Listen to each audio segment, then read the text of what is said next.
Greetings. This is Jan Spencer in Eugene, Oregon. I'd like to share with you a presentation. It's actually a studio version of what I plan to present in Ashland, Southern Oregon next week. The presentation has a lot of content, and when I do this presentation live, I don't have time to go into even a modest amount of detail. So this presentation is to show the same images I'll show next week, but I'll have a little bit more time to go into a little bit more detail.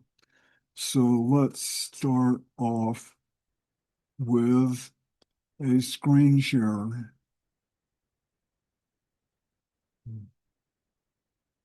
And here we are. This is what we want to share. Okay. Right.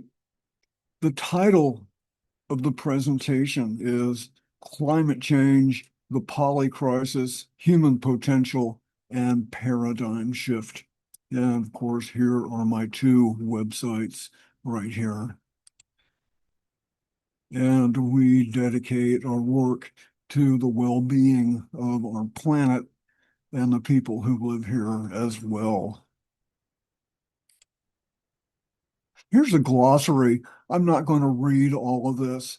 And of course, one of the benefits of having the presentation on YouTube is you can pause at any time and take a break or take a closer look also.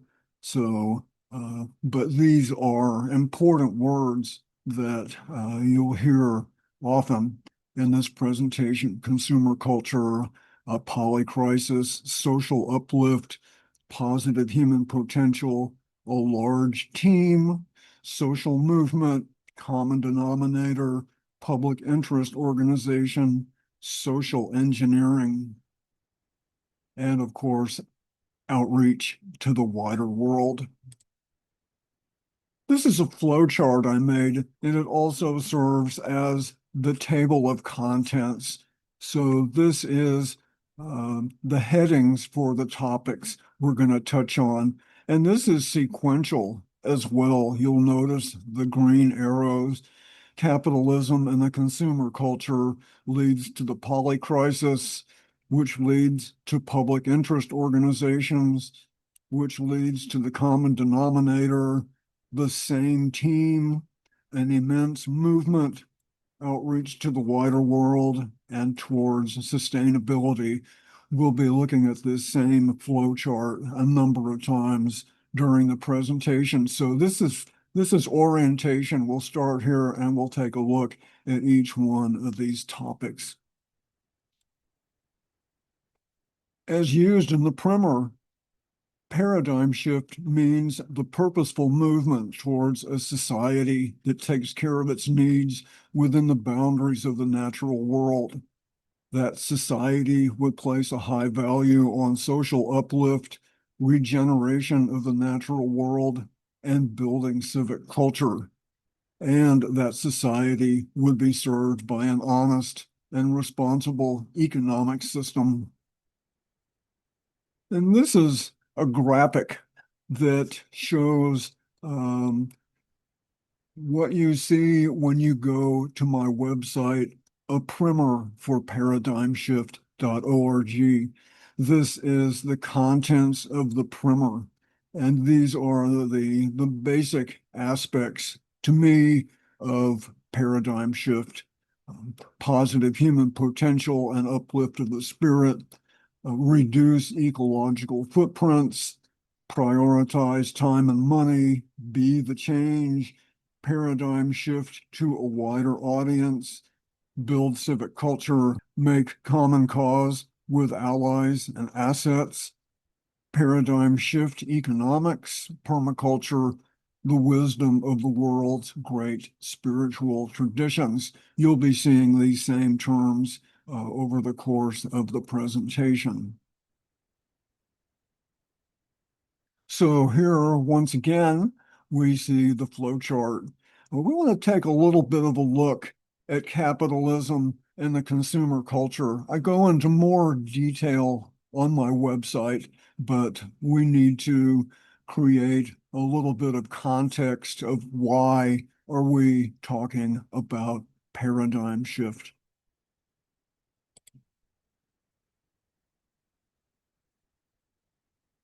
The source of so many of our problems, so much of the polycrisis are our own lifestyles. We all have a part to play in the issues and the problems and the challenges that we face today. Humans do have a consequence on the natural world. Humans have a consequence on our social condition as well. So, of course, these are images that illustrate just a few of the aspects of our overall lifestyle. Of course, people have their own particular unique lifestyle and may not even participate in some of these pictures right here.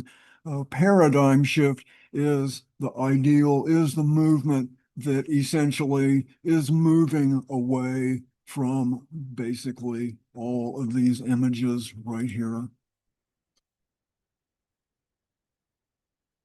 Part of polycrisis is a result of how the people who basically are calling the shots, how they define what success is in our society. And gross domestic product, which is similar to gross uh, domestic product, gross national product, are similar. This metric considers any economic activity as being positive, which means that a car wreck and junk food are considered positive when we see this line going up 2% per year, 3%, 4%. This considers basically any kind of economic growth to be positive, and that is just a completely dishonest way to measure the vitality and the health of a society. And of course, many people have pointed this out. There's alternative different metrics to assess the well-being of a society. And this is one of the most important ones we hear of in the news. And it provides a biased opinion of how our society is functioning. Another aspect of our economic system is it externalizes the cost of just about everything we buy and we use.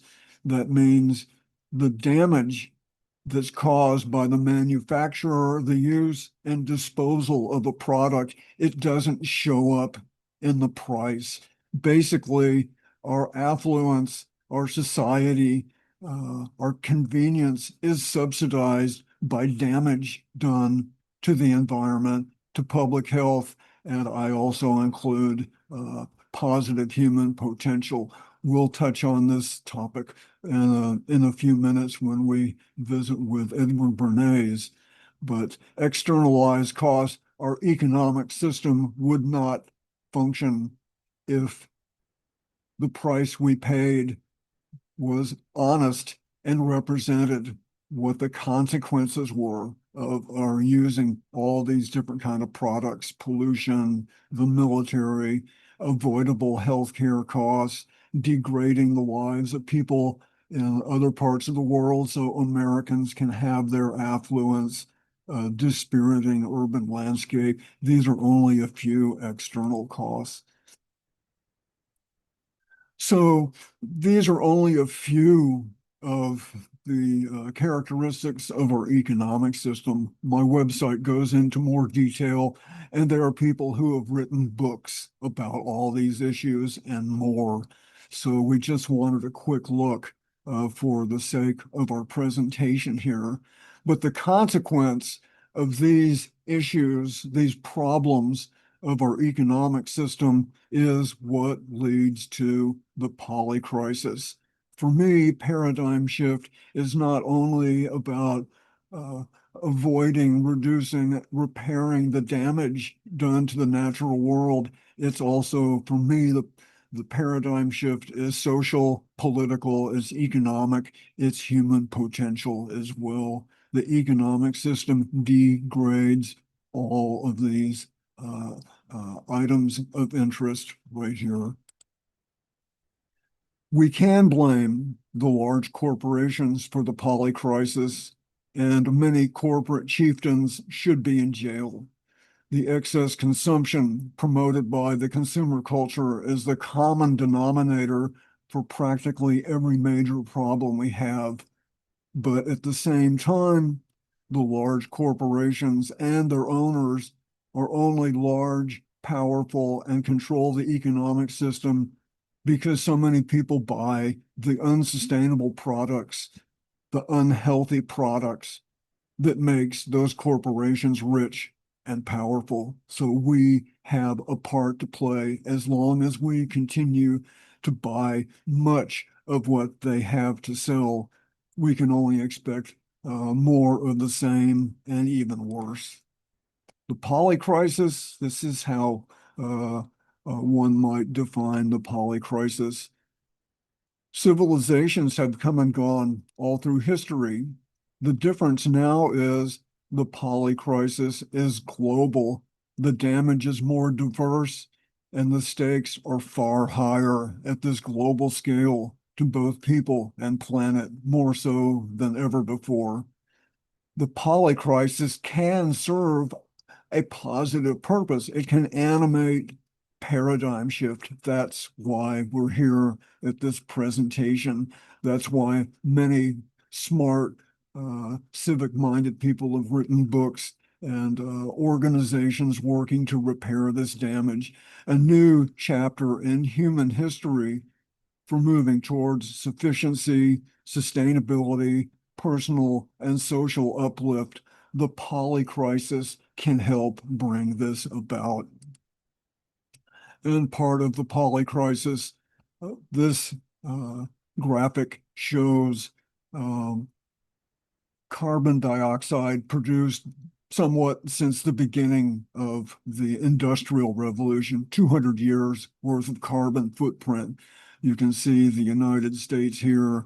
You can see China. This is all of Africa right here. And this is France. Just by comparison, the United States is by far the largest producer of carbon dioxide.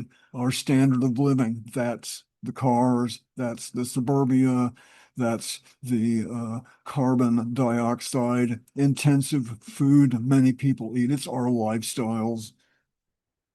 And of course, this graphic shows over a period of years the increasing temperature. The world is getting warmer, of course.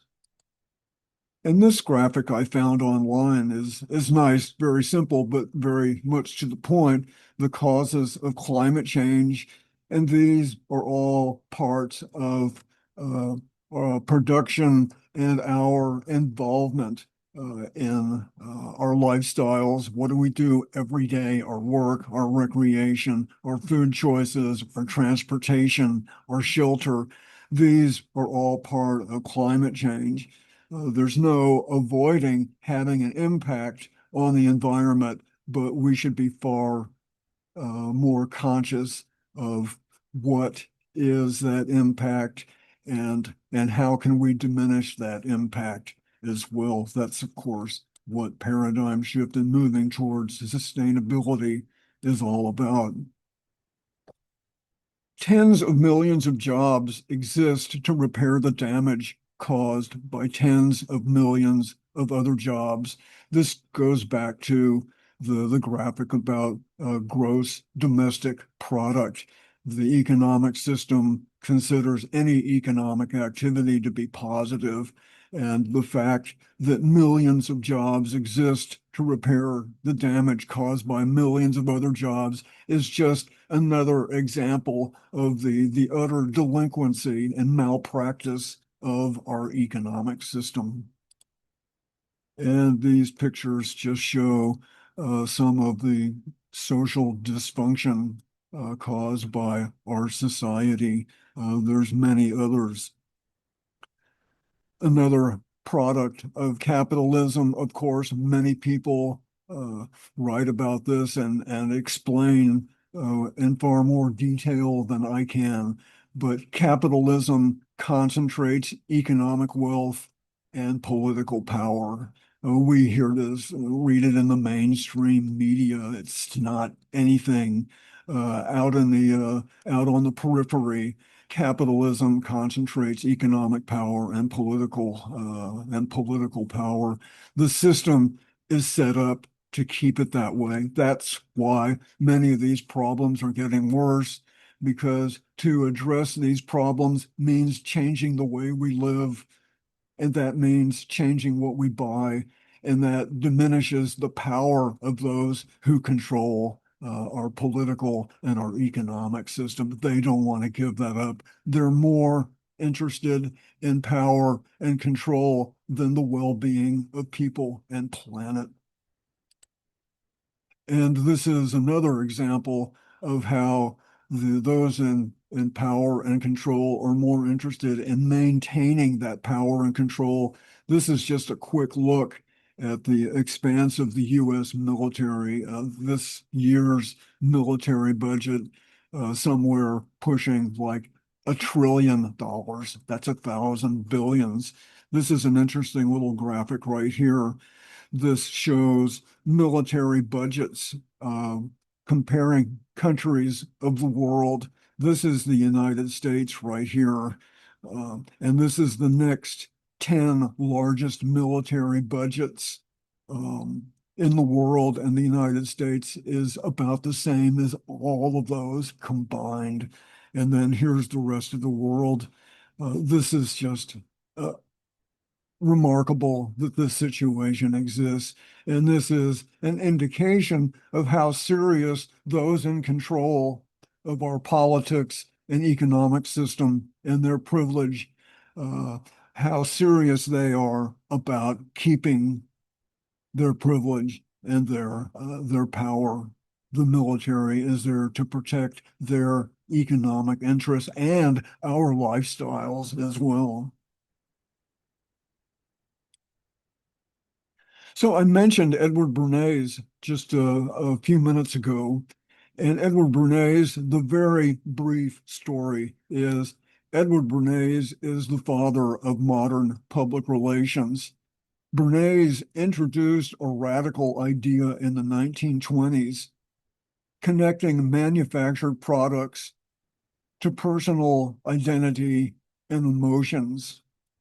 The consumer culture and the American dream is a business plan envisioned by Edward Bernays and others that uses the science of psychology to manipulate the perceptions, emotions, and behaviors of practically our entire society. That's why we call it the consumer culture.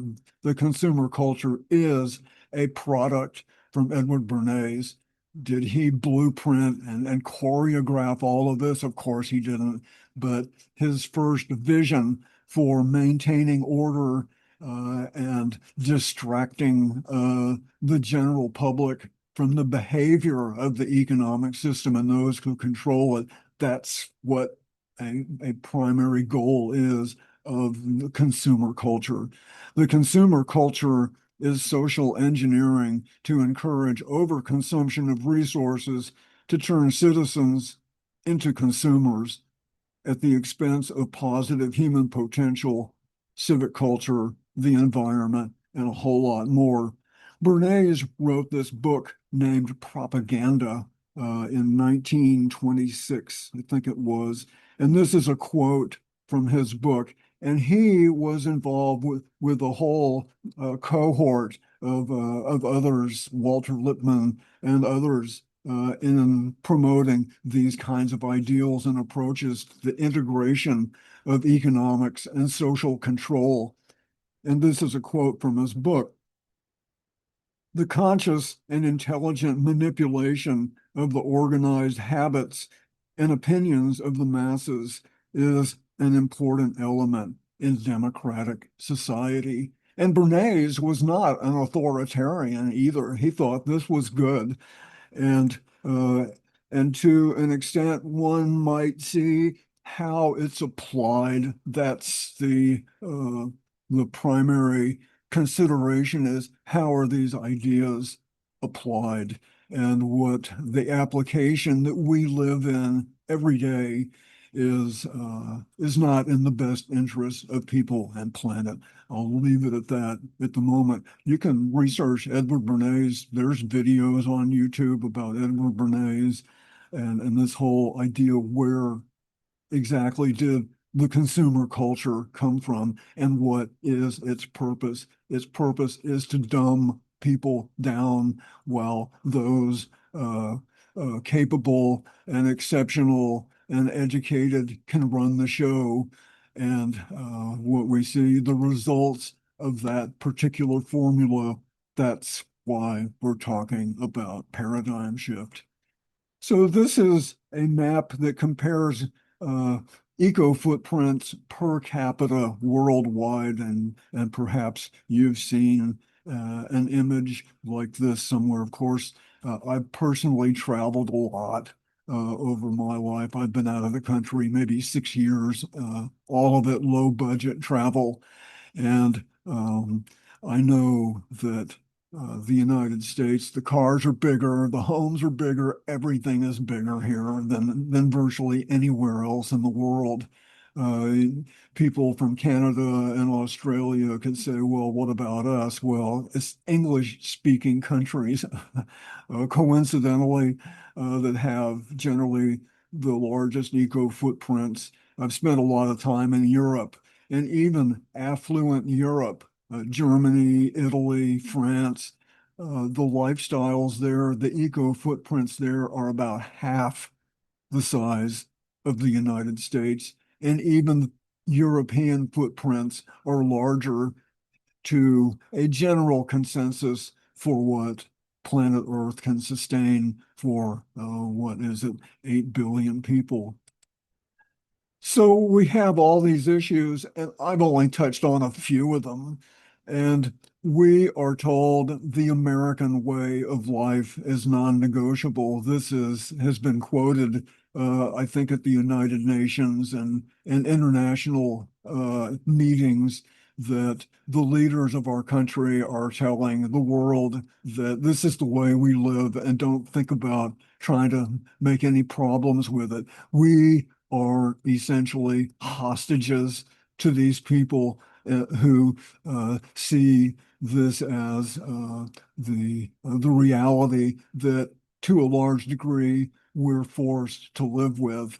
And of course, as long as people continue buying the products that don't fit sustainability, then this just empowers this kind of thinking even more.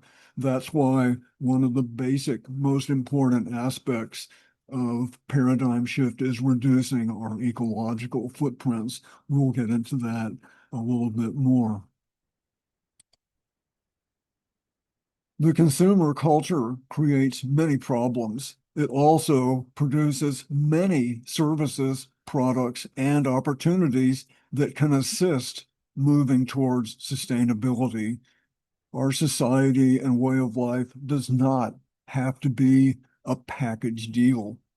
We can make smart use of the products and services that serve paradigm shift and social uplift and leave the rest behind. That's a lot of what paradigm shift is. The system produces a lot of good stuff. And if we consciously prioritize our time and money, we can choose the good stuff, which is helpful, which is healthy, and we can leave the other stuff behind. Of course, that's a big ideal.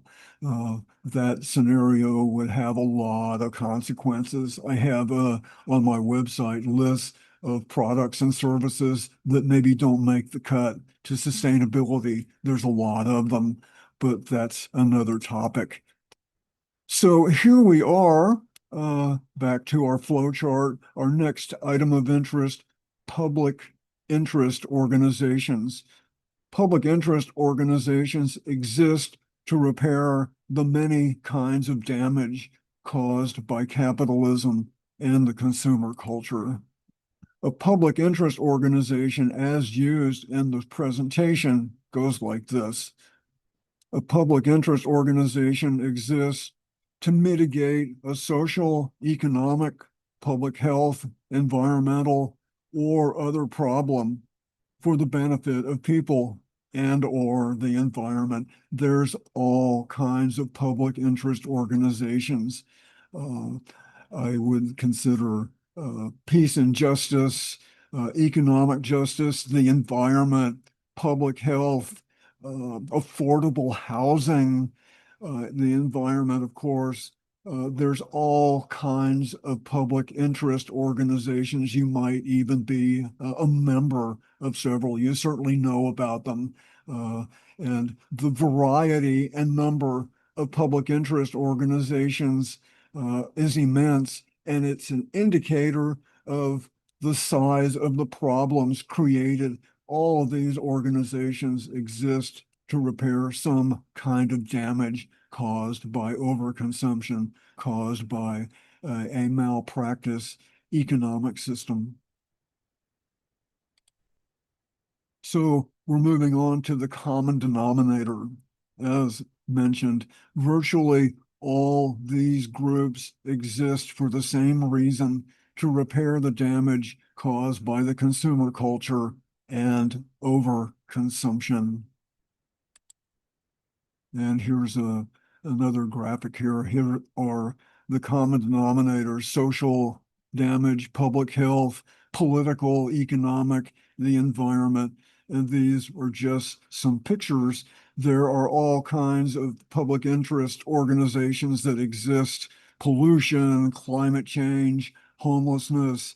How do we repair our cities and our towns that are dominated by automobiles? How can we fix that? Uh, Many organizations exist to address the external costs of our lifestyle, how it impacts the environment in other places.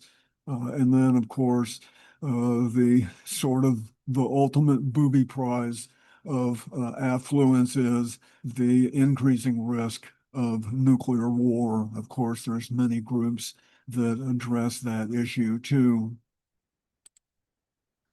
So our next item, we have public interest groups, we have the common denominator, uh, the uh, the common denominator being that all of these organizations are on the same team. That's a real important part of the idea of how do we take the ideas of paradigm shift out to the wider world.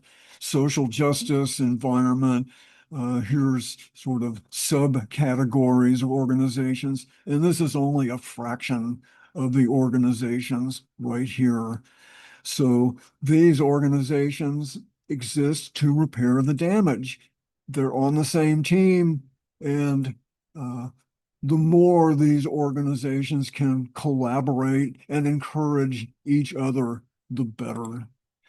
And important that these organizations, any organization advocating for the public and the environment, has a part of their purpose is to educate and reach out to their members and the wider world. That's just what they do, is they're out there to try to address these problems and these issues. And what I have here are just some examples of online. There's newsletters, there's websites, there's social media, um, there's many different ways. Some organizations put out really nice hard copy magazines. The Sierra Club magazine is a beautiful magazine, and other organizations do. There are tens and tens of thousands of public interest organizations. And when you consider the people who consider themselves members of those organizations and the wider world, this kind of already positive information goes out to millions and millions of people. So what that brings us to is, with the organizations with the common denominator, with the big team, all of those outreach capacities, we essentially have an immense movement for moving towards sustainability. Groups, large, small, local, and national, we have an immense movement just ready to discover itself, to activate and make common cause with other groups, to synchronize their messages. I'm sure there are many people who recognize this. The more these groups can encourage and work with each other, the more we're able to make use of the assets that are already there. All these communication assets, they're already there. And the more we can work with each other, the different public interest organizations, the better, because when they have a positive result, essentially in pushing back to the system, it's good for all the organizations. So here's another graphic. This is just an example. Of course, I found this on the internet of a wide range of public interest organizations. These ones are all in California. That's just what I found.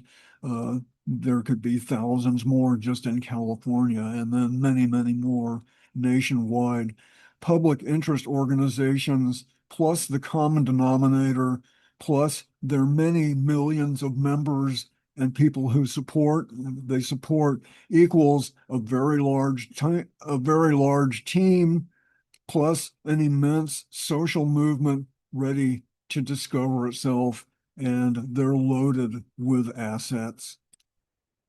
And I add, these entities here defend the sacred, Occupy Wall Street, Black Lives Matter, People's Climate March.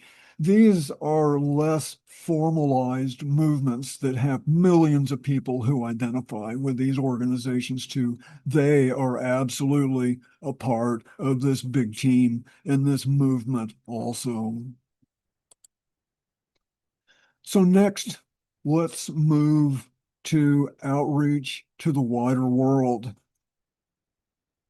The idea here is that if these organizations dug a little bit deeper to express to their members and to the wider world why they exist in the first place. Of course, we know the Sierra Club's interested in the environment.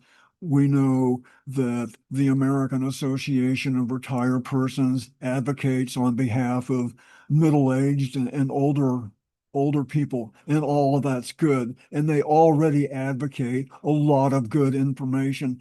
But what paradigm shift calls for are these organizations and thousands of others to get more down to the reasons we've got these problems. It is an economic system that cannot exist without making lots of problems. If these organizations ease themselves into becoming a little bit more real, I could say, in identifying what the problems are, it could help raise the consciousness of their members in the wider world to the real problem of overconsumption, massive ecological footprints, and of course, those other issues we looked at earlier about the poly crisis.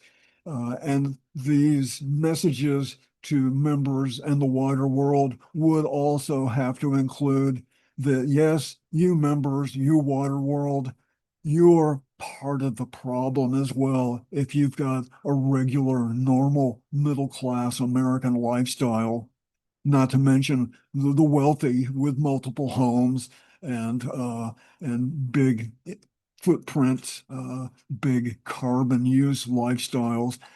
These messages to the members in the wider world would be far more to the point and maybe even a little bit uncomfortable for a lot of people to hear, but we're not going to solve these problems just because we don't like the idea of having a more responsible lifestyle. Doesn't mean the issues and problems that call for a smaller eco footprint, those issues and problems are not going to go away because we don't want to live without a car or we don't want to become vegetarian. Those are the kinds of choices that are becoming more pronounced in the real world. Taking paradigm shift to the wider world, I use the American Association of Retired Persons as an example for this.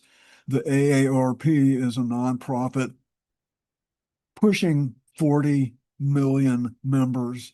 The AARP already has a great interest in healthy lifestyles, healthy food choices, walkable urban places. These are all very important issues for paradigm shift, for how do we move our society in a healthy direction.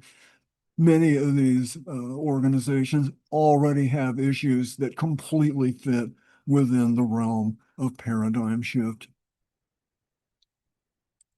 So what I've done here is this image is photoshopped. And remember, you can pause at any time and take a closer look. This image has been photoshopped. I've changed this around. This is a part of the AARP newsletter. If they became more determined to help tell the more complete story in the AARP, for example, and other organizations would do the same in their own way to address their issues, but just say that articles in the AARP, would you eat meat if you knew this is where it came from, a big feedlot? Uh, this other article would explain distant consequences for people who live in other parts of the world whose lifestyles and well-being is damaged and degraded, so Americans can live in affluence and convenience. Here's another really positive article that could be about a place in Portland, Oregon, where an eco-village was created out of a drug-infested, run-down apartment complex. Then this article would describe the eco village and how could be the middle class seniors could put money together and buy a place and rehabilitate it and create their eco village. That would be another article. So this is just an example of what could look like for these organizations to start sharing with their members and with the wider world. This is what paradigm shift can look like, and then even include content that explains how people can actually initiate these kind of projects in their own homes and neighborhoods. Aspects and examples of paradigm shift. Aspects of paradigm shift are the ideals, values, and principles that can help move individuals, neighborhoods, and communities towards sustainability and uplift. Examples of paradigm shift are the outcomes when we apply the ideals and the values and principles of paradigm shift to the real world. Progressive public interest organizations can share these aspects and examples with their members in the wider world by newsletters, websites, magazines, conferences, and networks. Public interest organizations could explain the aspects of paradigm shift, and they can modify these, what I have, in a way that fits their agenda as well. I certainly don't consider my own output here to be the final word. I would love for people to add and improve on what I already have, because much of what I have comes from other people and other sources as well. But in these articles and the newsletters at the conferences, these are topics that could be uh, educated about, topics for workshops, for this is how you can do this in your own home and neighborhood. Paradigm shift economics, that's of course one of the aspects. These are basically some sound bites. Um, an honest and responsible economic system would internalize its cost and would not sell products known to damage people and the planet. These are just bits of information that could be part of articles and outreach. The present economy does offer many products and services that can help sustainability. I mentioned that a short time ago. So this is just a look at one of the aspects of paradigm shift. Economics is going to have to look a whole lot different, and we're going to have to live with that too. And of course, I think many people who would experience this transformation, not everyone, of course, but a lot of people would probably say, when we start to experience the benefits, why didn't we do this long ago? Positive human potential and social uplift, those are words I use a lot. Positive human potential and uplift go together. Positive human potential simply means the belief that humans have innate capacity and even inclination to care for each other and the natural world. History and everyday life show humans being kind, generous, cooperative, and helpful. The consumer culture purposefully discourages and celebrates overconsumption and vanity, and those aspects of advertising and popular culture degrade positive human potential. Paradigm shift and moving towards sustainability is based on the ideal of encouraging positive, uplifted, and cooperative ideals, lifestyles, and culture. Social uplift is good for people and planet. So I just made this very simple graphic of consumer culture. Vanity and excess is an enormous part of our culture and our economic system. And in the paradigm shift scenario, cooperation, care, and uplift become far more the focus and the ideal for moving towards these values and these conditions. One of my favorite sources of what more specifically can these values and these ideals look like, I look to the wisdom of the world's great spiritual traditions. And to be clear, that's not the religion.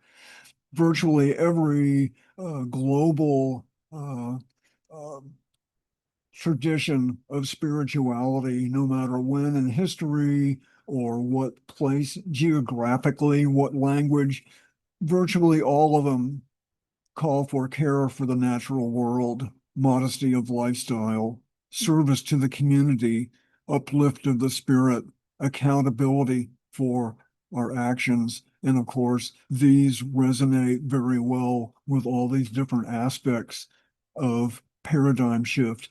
This is some of the content organizations can help put out to the wider world, to their members and the wider world. These could be articles, this could be explanations, there could be examples of people doing this in the real world.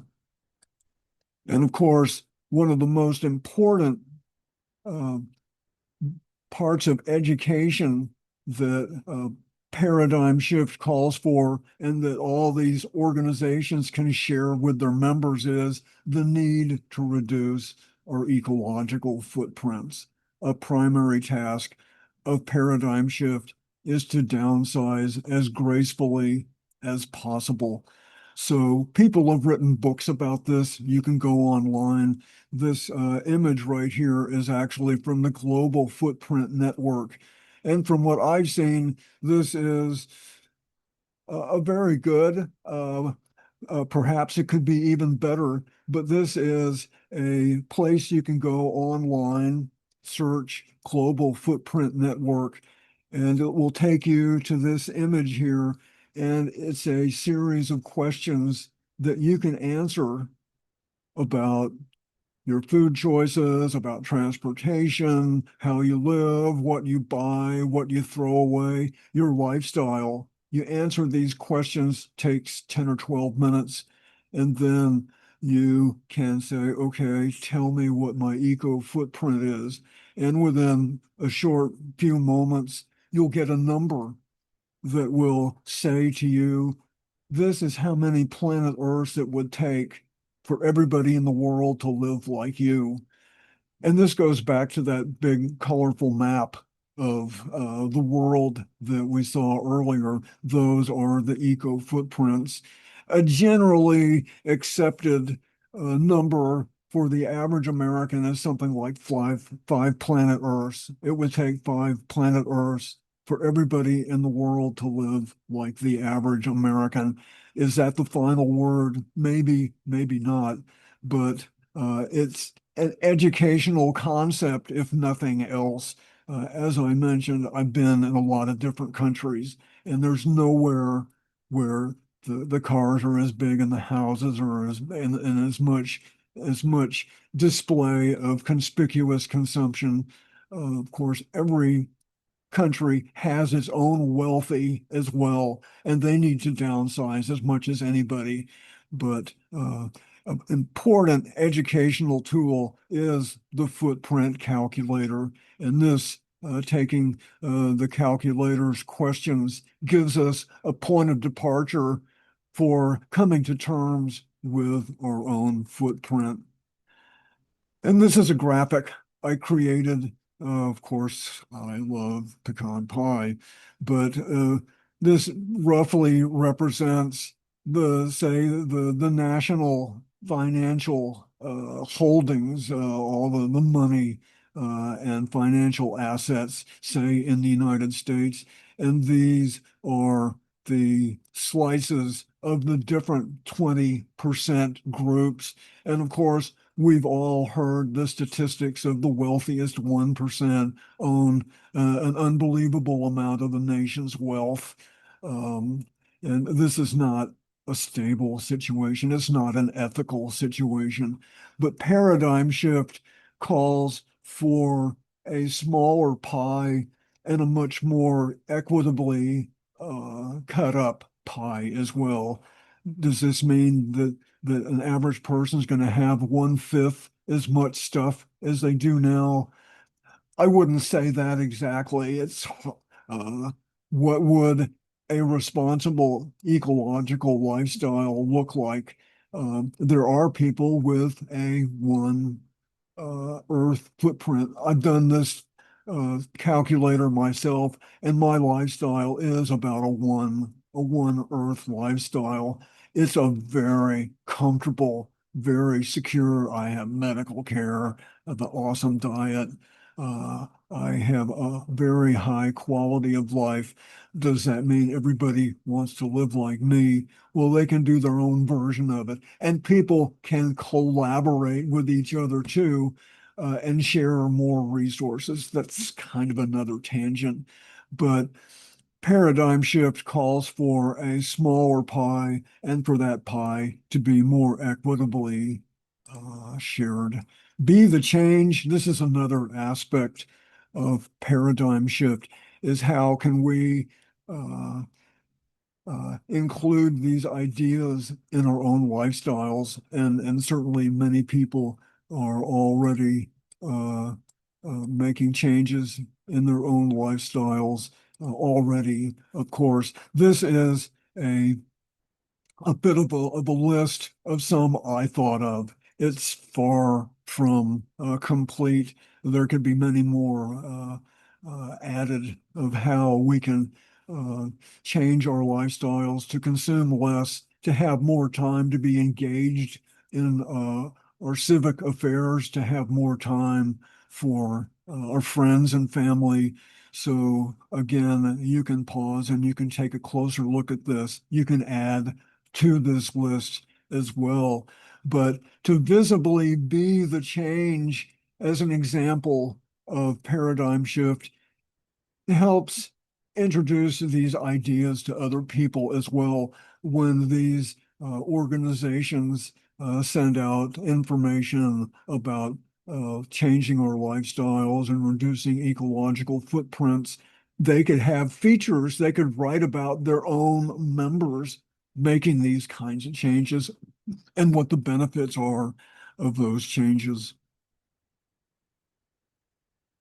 This is a very interesting aspect of paradigm shift. How do we pay for paradigm shift? It's not going to be free.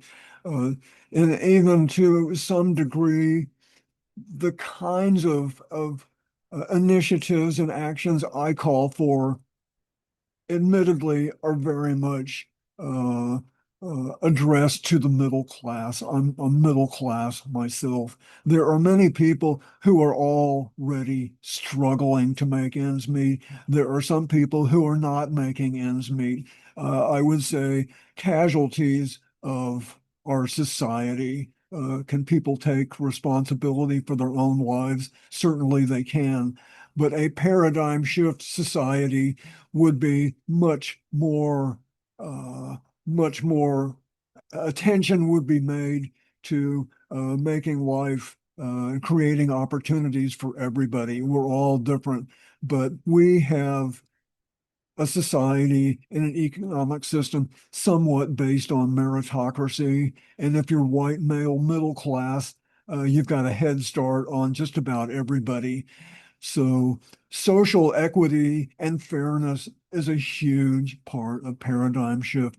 There doesn't need to be homeless people. There doesn't need to be people who uh, have to choose between buying gasoline for their car or feeding the kids. These are unnecessary types of choices. So how do we pay for paradigm shift? We prioritize time and money. We'll take a look at the double benefit, tax unsustainable products, redirect budgets that now go to unsustainable purposes like the military and automobile infrastructure, and direct those budgets more transition to education and public services and solving the problems that we have. So here is a very good example from my own life.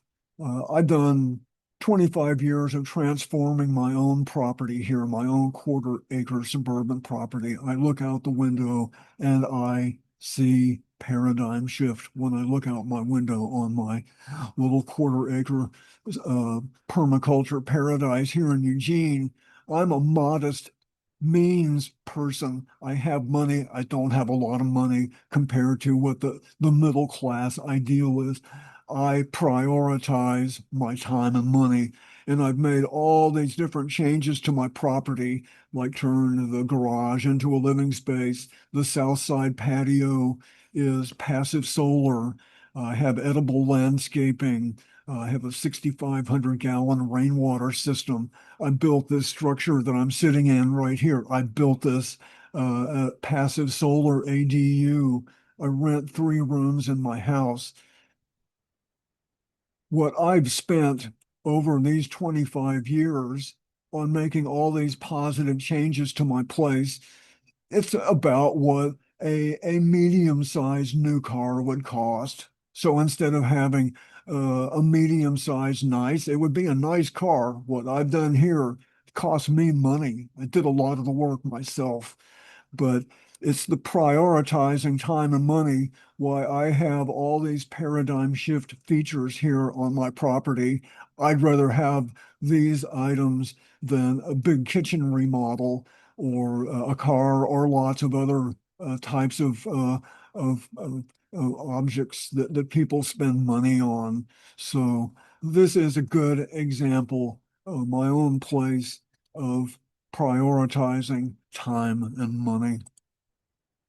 And then the double benefit goes briefly like this. When we don't buy wasteful and unhealthy products and services, we don't have to pay the cost for repairing the damage using those products and services, the damage caused to the planet, the damage caused to public health. That's an enormously important concept right there. As a society, we pay hundreds and hundreds and hundreds of billions of dollars every year to repair the damage. Remember those sectors of the economy, and I mentioned that millions of jobs exist to repair the damage caused by millions of other jobs. That's included here in the double benefit. We can't say how much money am I going to save if I'm vegetarian instead of eating junk food. And it's hard to put a number on that, but more than likely, a person with healthy lifestyle habits is going to spend less on medical bills than somebody who smokes and eats unhealthy diet. That's just common sense. There's no formula. There's no exact quid pro quo. Of course, there are people who run marathons who die of a heart attack, but that's unusual. The fact is, the smarter we are about how we manage our time and money, the more likely we're going to have positive outcomes. And those positive outcomes can be expanded and made more available to more people with these ideas of sustainability and paradigm shift. Another aspect of paradigm shift is allies and assets in the community. And this also includes all these progressive public interest organizations too. They are enormous assets in the community and some of them even nationwide. But there are more organizations doing good work than we realize in our own communities. And again, they are all team members. And if we can help encourage them to realize that the faith organizations, the emergency preparedness, the Red Cross, the Scouts, the senior organizations, all these different organizations are on the same team, and we can be more helpful to each other. Uh, Organizations certainly continue with their own particular focus, but that focus is within a larger context that we share with others.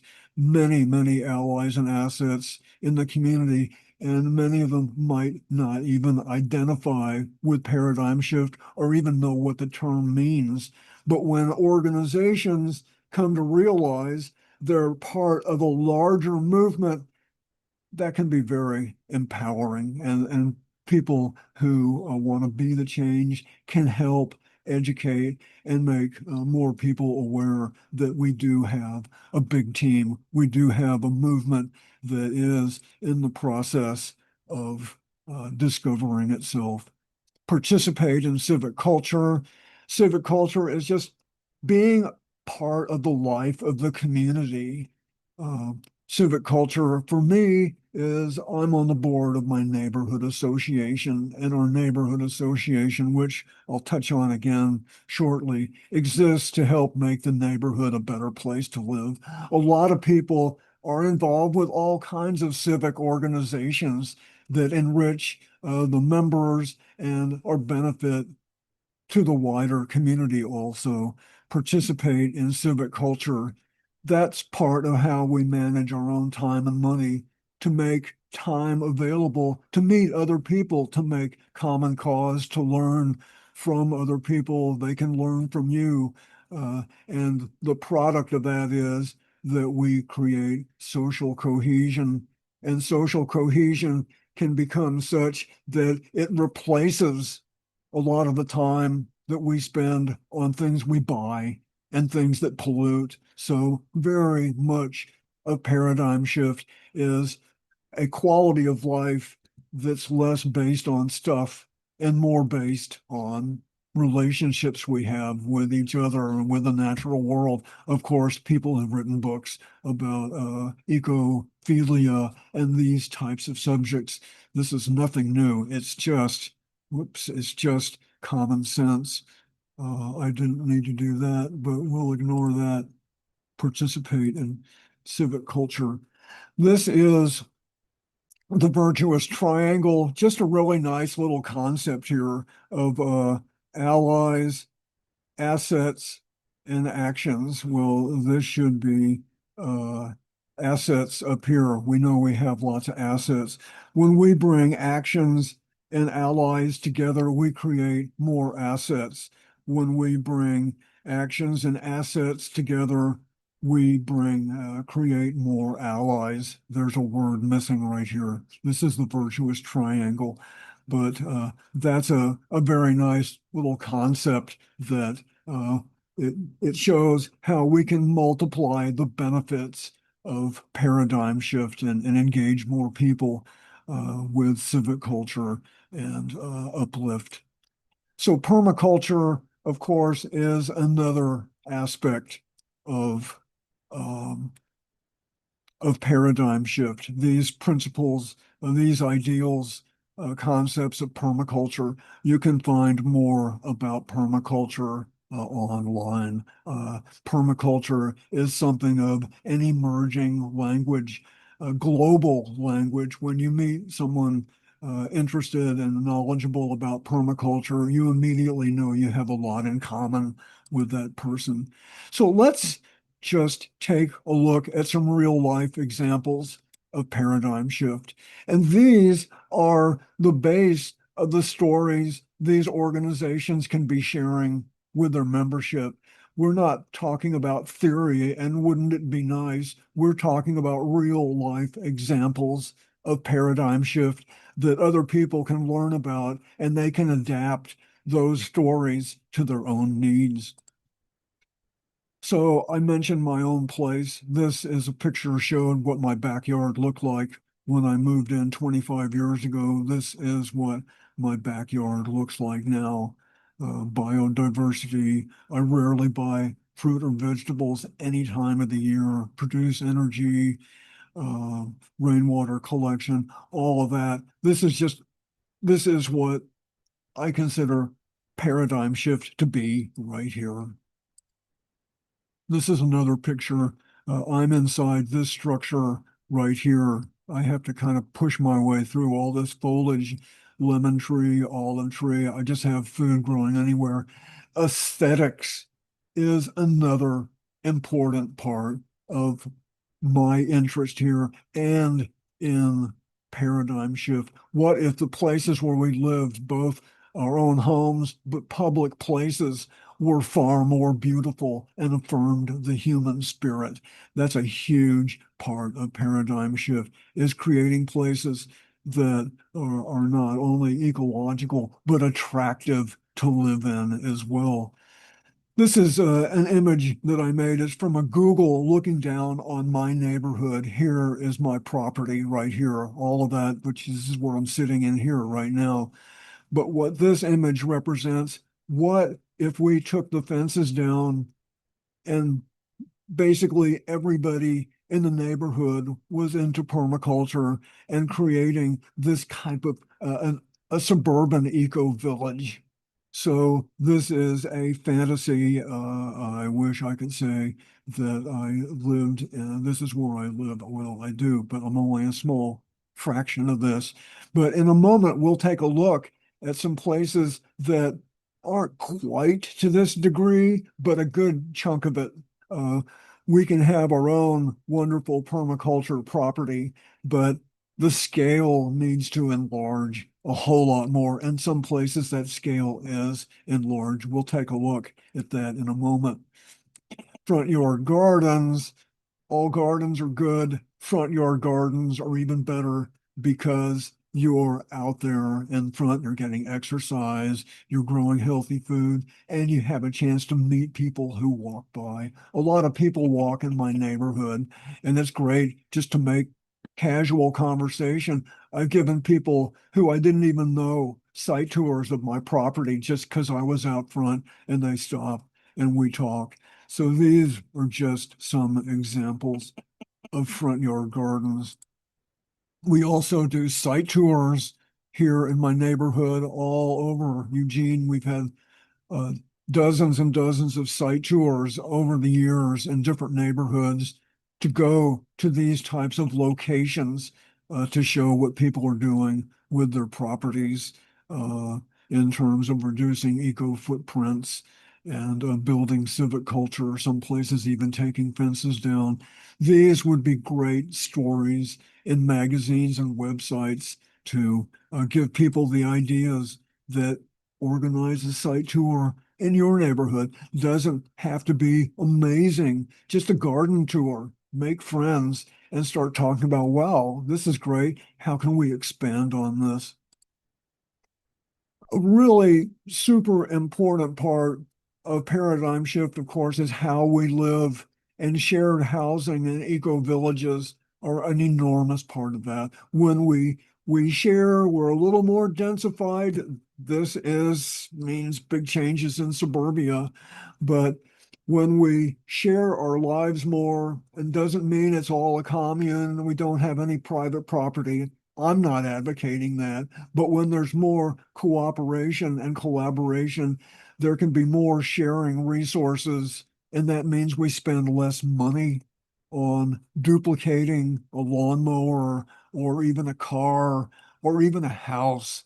So shared housing and eco villages are a very important part of paradigm shift to build that civic culture, to build safety and security, to reduce our ecological footprints. So here's a location in Eugene called East Blair Housing Co-op. And the co-op owns about 8 properties, and the co-op can synchronize the use of those 8 properties in a way that benefits the 50 people who live in the co-op. Some people live in townhouses and don't have space to have a garden. They can have a garden space somewhere else. The co-op has a tool room, so you don't have to have that table saw. You can get the table saw from the tool share, on and on. Uh, this provides more tools for people without having to buy those tools. And of course, everybody has to be responsible in using the tools. But the co-housing East Blair has a community room that they let other people in the neighborhood use. It just goes on and on. This is block planning, and East Blair Housing Co-op has some of the characteristics of block planning.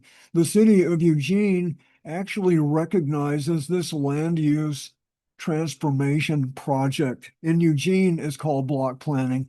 Nobody has done this.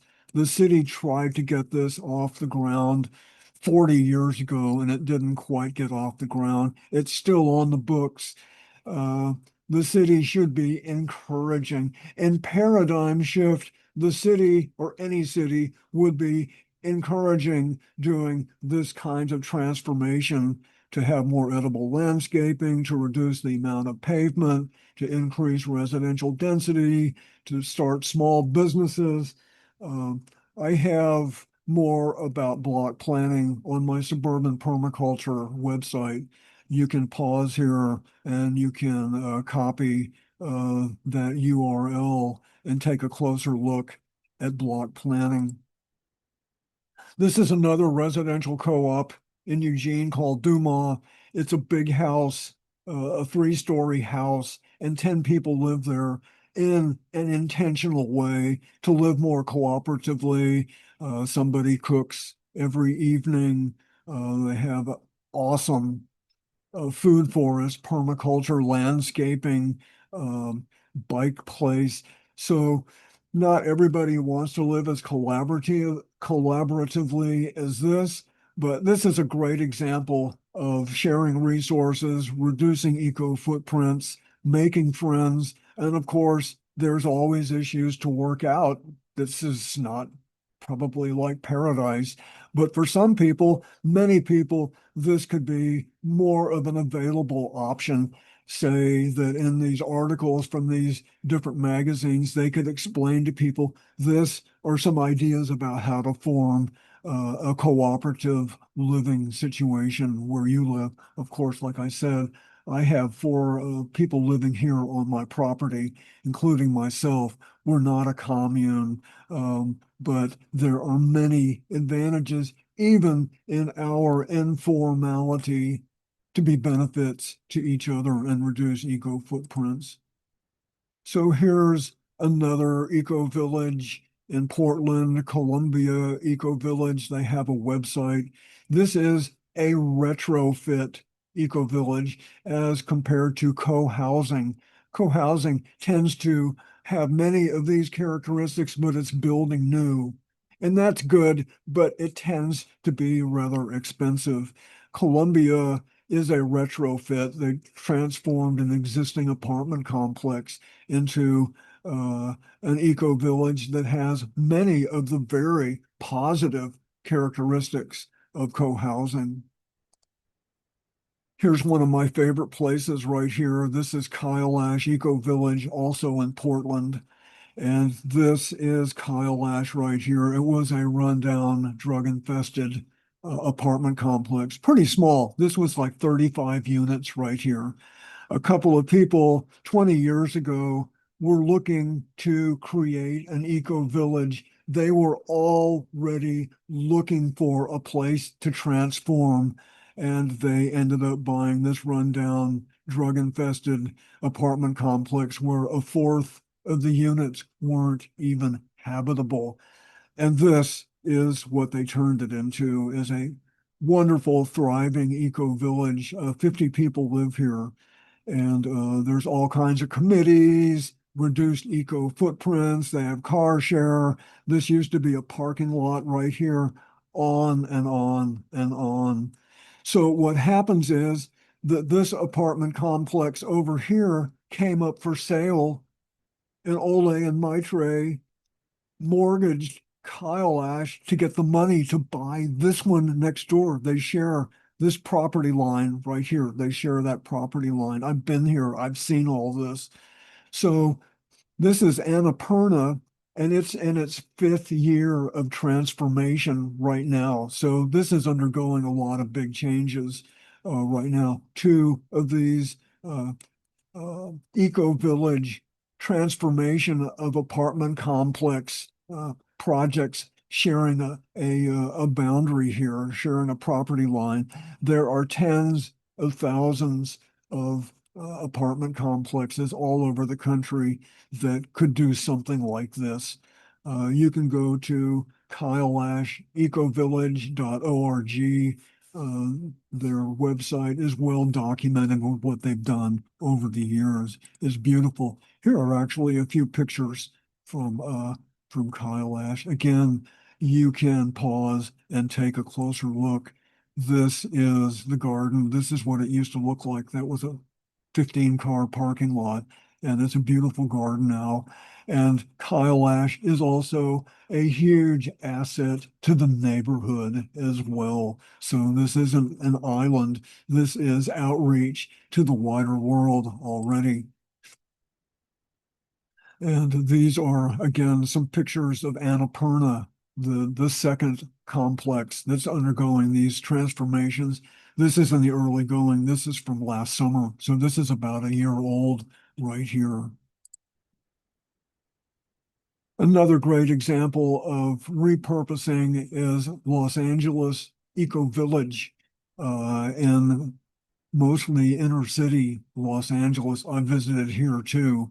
And again, this is to reduce ecological footprints. This is to build civic culture. LA Eco Village is a big asset to the neighborhood. One of their biggest projects right now is to turn this relatively quiet little street that few people use into a pedestrian place where cars can't even go. That's what they're working on right now. So LA Eco Village, of course, has a website. You can find out more about LA Eco Village. This is Enright Ridge, a very different form of eco village. This is kind of a retrofitted onto a suburban neighborhood.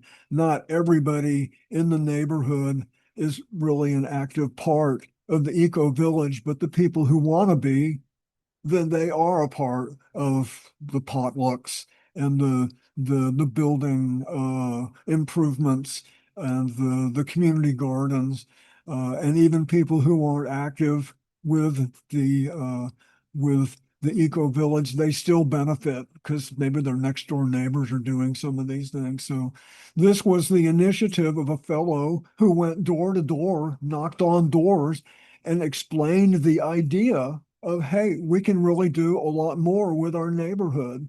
Some people said, I'm not interested. Some people said, let me know how it goes. And some people said, count me in. So a lot of good has come out of this.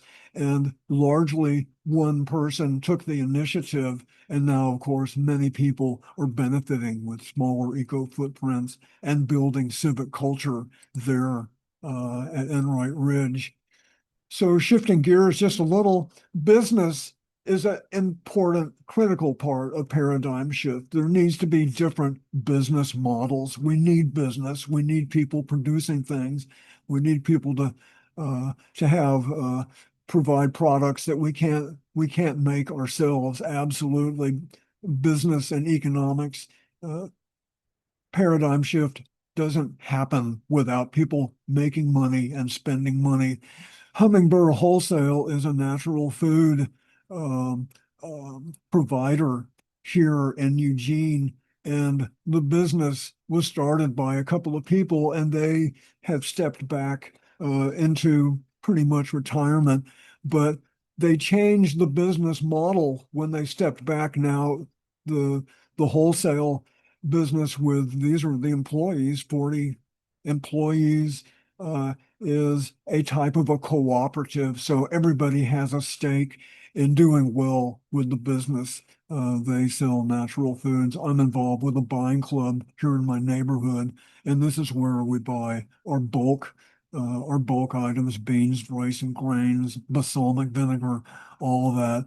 And Hummingbird Wholesale is also working with local farmers to encourage them to go organic and encouraging farmers to transition from non-food crops to food crops.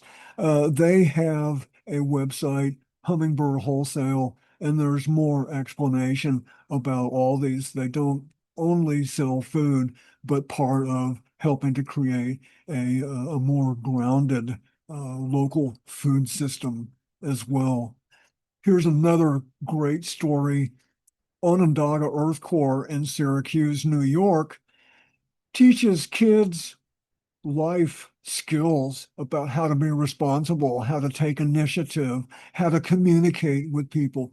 I've talked with several young people here at Onondaga. I haven't been there. I've talked with them on the phone. But this is just a great example. And a lot of these kids come from challenging backgrounds as well. This, of course, is kind of the industrial rust belt. So kids learn how to engage and be a part of the community, and specifically, even in environmental terms, how to help make their community a better place. They learn skills that they can apply in their life as they go forward. And that is the intention, to teach life skills to empower young people. This is another place I just recently learned about, Phoenix Bikes in Arlington, Virginia. And this teaches kids how to do bike repair, how to rebuild bicycles. And when they do that, they get a bike to use. So the whole idea is to teach kids the skills, the responsibility, the taking initiative, the working with other people, learning life skills that completely, totally fit into paradigm shift. So they have a website, Phoenix Bikes, Arlington, Virginia. You can find out more.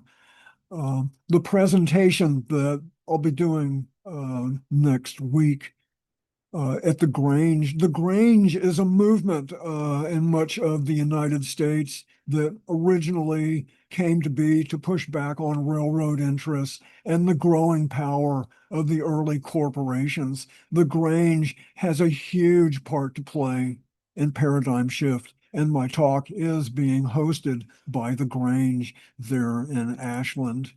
This is another organization, and we just have a few left, but these are just such great stories. Growing Neighbors in Spokane, Washington is all about people meeting their neighbors and turning yards and open spaces into food production. But while they're producing food, they're also producing civic culture at the exact same time. The two go totally together, civic culture and paradigm shift, ecological lifestyles, transforming where we live. All of these skills and ideals have produced multiple benefits. Growing neighbors, lots of good stories. This is a picture from their website of people out, doing something together that's positive for the entire community. This is Common Ground Garden here in Eugene, another variation. Some people in the neighborhood knew about an unused street right of way that was just grassy and actually kind of soggy. It was sort of wet. They went to the city and asked if they could create a neighborhood garden there. They had to jump through a few hoops, and that's what they did. Common Ground Garden has been going for 10 years. This was an early work party right here, and this is some number of years later. So this has built a lot of community culture in that neighborhood, friendly neighborhood in Eugene. Some people have actually moved to that neighborhood because of that garden. It's a collaborative, cooperative garden. You don't own your own plot. Everything is together. They have workshops. They've had neighborhood grants from the city to help pay for some of these projects. So Common Ground Garden fits totally into paradigm shift. These examples of paradigm shift, uplift, and sustainability in the early going can inspire millions of people to take initiative and apply these examples to their own neighborhoods, their own homes and communities. A critical part of paradigm shift is for thousands of public interest organizations to share these stories with their millions of members and supporters. That can't be emphasized enough. And paradigm shift, the actions and the benefits of paradigm shift address the issues of concern to essentially all of these organizations. Paradigm shift helps these organizations accomplish what their goals are too. So let me just say a few things about my own little neighborhood. Again, can take a little pause if you like. We're kind of coming up on the home stretch here with the presentation.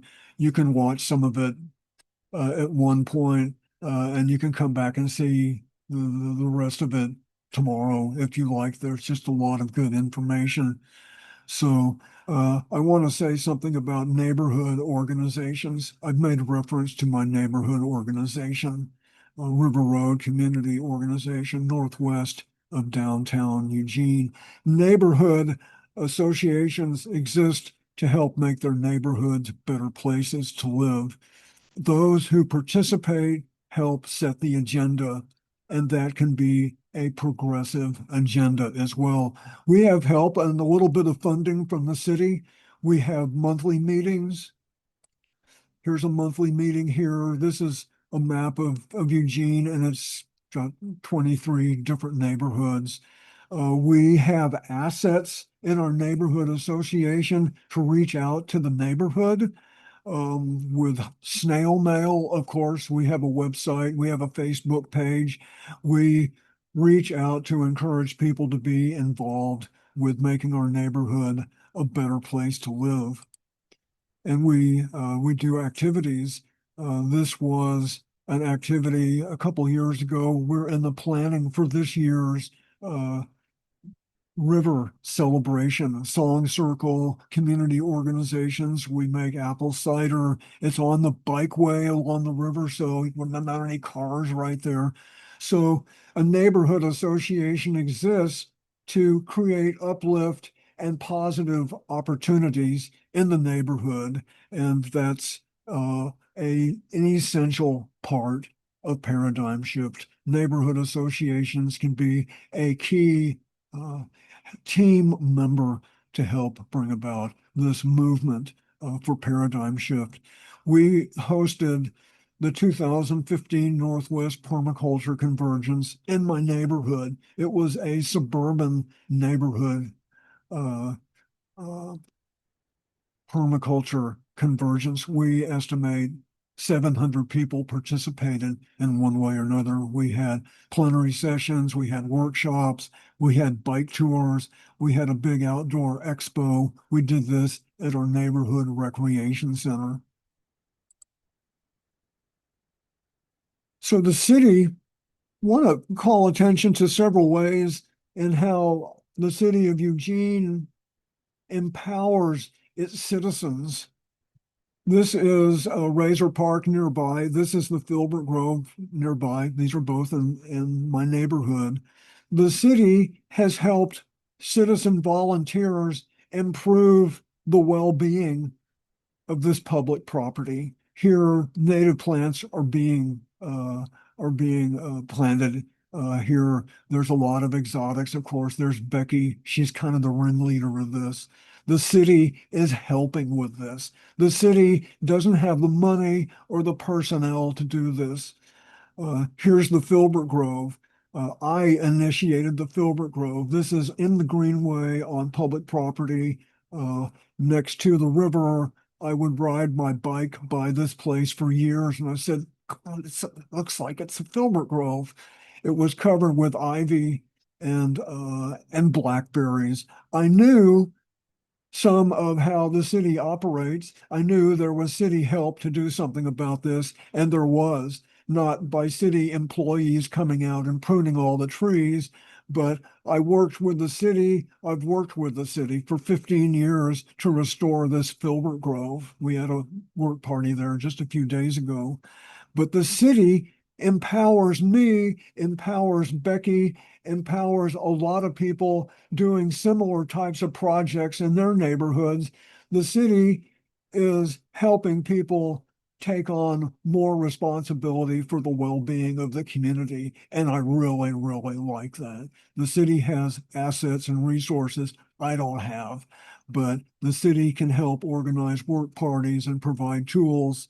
This is fits in to paradigm shift enormously when actual cities are empowering people in the community. This is from just a couple days ago, actually. This was Wednesday. Today's Friday. This was the day before yesterday. These young people are part of a city program. It's a summer kind of a day camp program where these kids don't pay anything. They just have to have a way to get to the location. And they go out and do projects on city property. And this particular day, they came to the Filbert Grove and helped with do some work in the Filbert Grove. These kids, probably 12, 13 years old, they are learning about civic culture, about responsibility. And I made sure because I explained all that to them. But here's Kelsey. She's a city employee. She loves her job because she knows she's doing really important work. But this is a city program. The city of Eugene organizes this to help kids get out and engage with the community. So encourage citizen initiative neighborhood networks. Many cities have neighborhood programs. Many cities don't. If they don't, go to your city and say, we want a neighborhood program here. We want to have neighborhood associations. And you can help create your own neighborhood association if you have to just meet your neighbors and decide these are some projects we want to take on. Doesn't have to be complicated. Again, it's making the time available to initiate like this. So only a few more slides. One could say, well, this is great that you can do this in your backyard, your front yard, in your neighborhood. The scale of this transformation needs to be far larger. Of course, we talked about these progressive public interest organizations putting this kind of info out to millions of people, and that's totally possible. But this, I just want to mention, is a even larger scale of paradigm shift. This is the Global Justice Project from the Paris School of Economics. And here's their website. What they're talking about here is a global transformation. And of course, you can look at this and say, that's never going to happen. Well, there are things that we look at now that look impossible, but we live in a dynamic world, and there are things that look unlikely now that are going to look more attractive over time with the downslope of the current system. And the more people who know how to turn that downslope into an upslope, the better our chances are for a happy outcome for what we have right now. So this is all very idealistic, but it's very detailed. They put a lot of time. They had hundreds of people worked on this project. Here's a quote.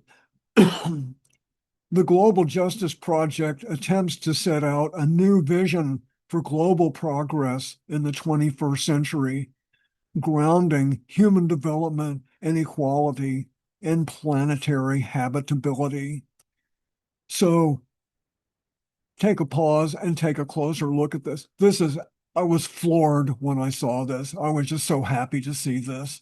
And what we're talking about here in this presentation is fits into this larger scale paradigm shift. Imagine what we're talking about here for the last hour. This is going on all over the world in whatever ways they can take on these transformations. And there are untold thousands of transformations for all these same reasons who are kindred projects to what we're talking about here in every country all over the world. And they all fit within this larger scale paradigm shift. But what the Global Justice Project does is it creates an even larger context that we fit in. We do have not only a movement here in this country, there's the beginnings of a global movement for uh, sustainability and uplift. And these are just some graphics that are from the Global Justice Project about equity, about budgets, about where's the money going to come from, how does that compare to what's going on right now, about redistribution of a lot of wealth, because that's kind of what pays for this is taxing the super wealthy, and they can benefit by this project too. Who needs $1 billion? So one of my favorite topics, I just have to include this, pushing back on cars in Europe. These are places I've visited in Europe. Here's Houghton, Holland. Here is the Vauban neighborhood in Freiburg. Here's a super block intersection in Barcelona. These are all examples of not some ancient medieval city that can't accommodate cars. These are examples of pushing back on cars in modern times. This is a new town, Houghton. I stayed for several days where the downtown is car free. Vauban, if you want to have a car in this neighborhood, you have to park it in a city parking facility, and it's going to cost you $20,000 a year. And this is Barcelona, kids out playing with a soccer ball, people on benches just chilling out. There's trees, it's quiet. This used to be a busy automobile intersection 15 years ago. This is remarkable. These are changes that are going on in other parts of the world that fit within the larger realm of paradigm shift. I've been to these places. I kicked the soccer ball with these kids. So what would be another way to bring these issues out to the wider world about our economic system? Truth and reconciliation, a truth and reconciliation process for capitalism. It deserves truth and reconciliation for the damage it's caused. And we can certainly identify that capitalism has provided many benefits as well. But as we mentioned, uh, there's an enormous amount of damage caused by this economic system that others have to repay or others have to suffer from as well. This would be modeled somewhat after what happened in South Africa, not to put all these corporate leaders in jail, but to reach some kind of accountability that basically for well over 100 years, our society has been taken advantage of and exploited on behalf of the wealth production of a small number of people. Am I a Marxist? Maybe I am. I don't claim that myself, but he sure had a lot of good analysis. But you don't have to be a Marxist to believe that paradigm shift is appropriate. The fact is, we have virtually all the finances, we have all the know-how to create a safe and healthy world for everybody. It's just a matter of doing it. There's no need for fusion energy. There's no need for trickle-down economics. We have the assets right now. It's just a matter of the capacity to put those assets to work. And truth and reconciliation can help bring these issues to more people. So here's a review.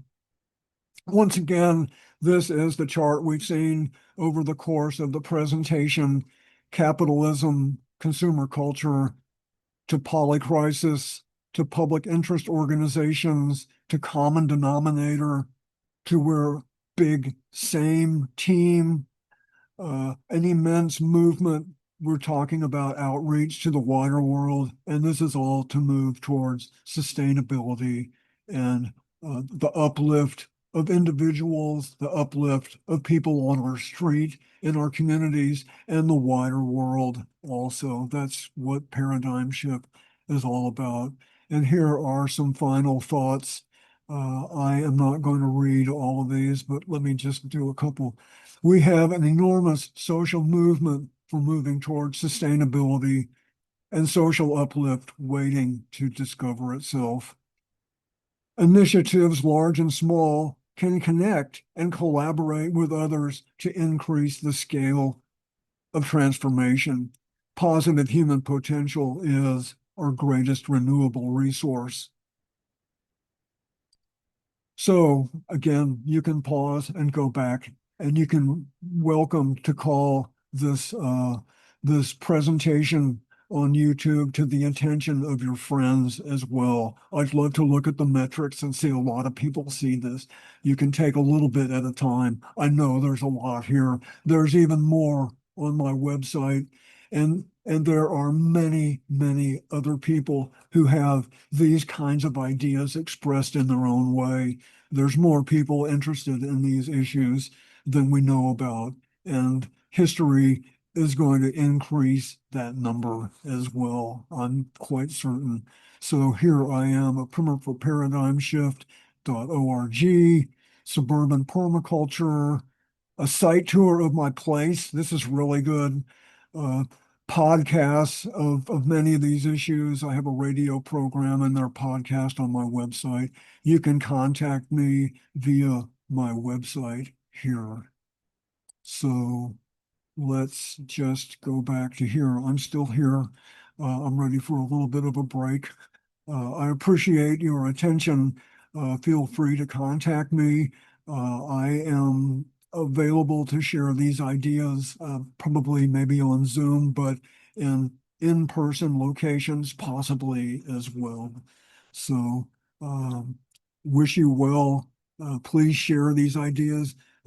Become an advocate of permaculture and paradigm shift, creating the world we all deserve in whatever way you find appealing to you. Thank you.